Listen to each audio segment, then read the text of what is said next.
Okay. Jewe akazina kanje nitwa Bikorimana Merasi. Sanjwe niga mu ishure y'umwaka w'indwi nkaba nyene ndandaza udupire creyo. Uyu mugenzi wanje nawe akadandaza amasabuni tukaja hamwe tukagira hamwe umutahe. Uyu yazanye ibihumbi 2 nanye nzana 2 bya tubwire nyene ibihumbi 4 duce tubwira uwo mutahe.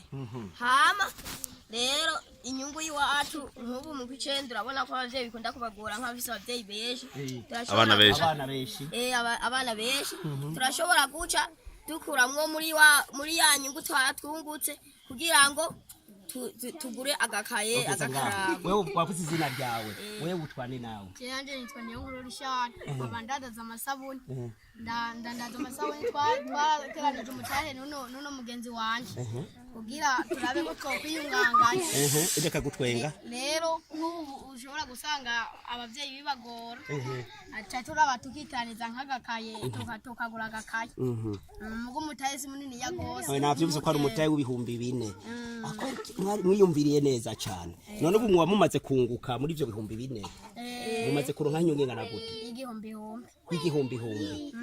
none ico gihumbi kujwa ngo amakayangana gute mwibaza amakaya atarenza 2 eko none ubundi mwifuza ko umuntu hari umuntu yobongerereza murose nk'umuntu abongereza umutahe wanyu ukava ku bihumbi 4 kaja ku 10 nimwoshimye cyane gose.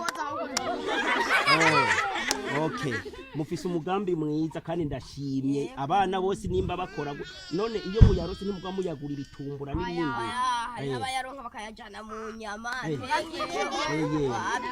turazi ku buzima bugoye. Reka rero jewe nanje nitwa mukozi w'Imana Joseph Bukuru urabona navuye muri Australia nzanga kugira ngo dufatanye mu buryo bwo gusenga hanyuma rero kandi kesi iyo duvuye n'abana nk'aba bafise ibibazo bito urumva nkamwegeho mumeze nk'abantu baciye ubwenge mu buzima twumvise ibiyago byanyu kujya dufasha mu buryo bw'ijambo ry'Imana iyo dufise ikintu dufasha gito mu buryo bw'umuntu turagifasha. Mama yaratubwiye ko ngo wakuriye mu bice byaho mvukana na Bene Bene ndakubona nuko rero kiyago muyaze je nagomba ndabaterere muri uwo mutahe wanyu kugira ngo mudandaze muze murongudukaye kumbure mu kwezi kw'icenda muje gutangura ishuri.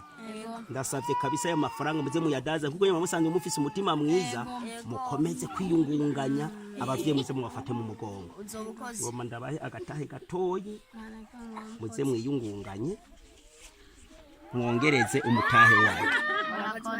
Imana ibahezagire cyane hanyuma ninagaruka nze numve mwaraduze uyu n'ubundi abongerereje. Okay mwiyungunganye. Okay wewe wakoze iki amaziki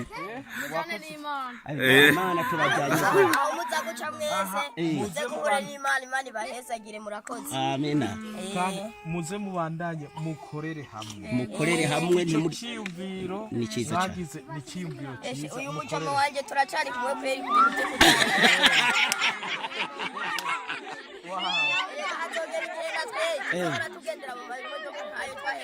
neza cyane kandi ibyo uvuze niko bizokubera. Murakoze kumpa umugisha. Amena eko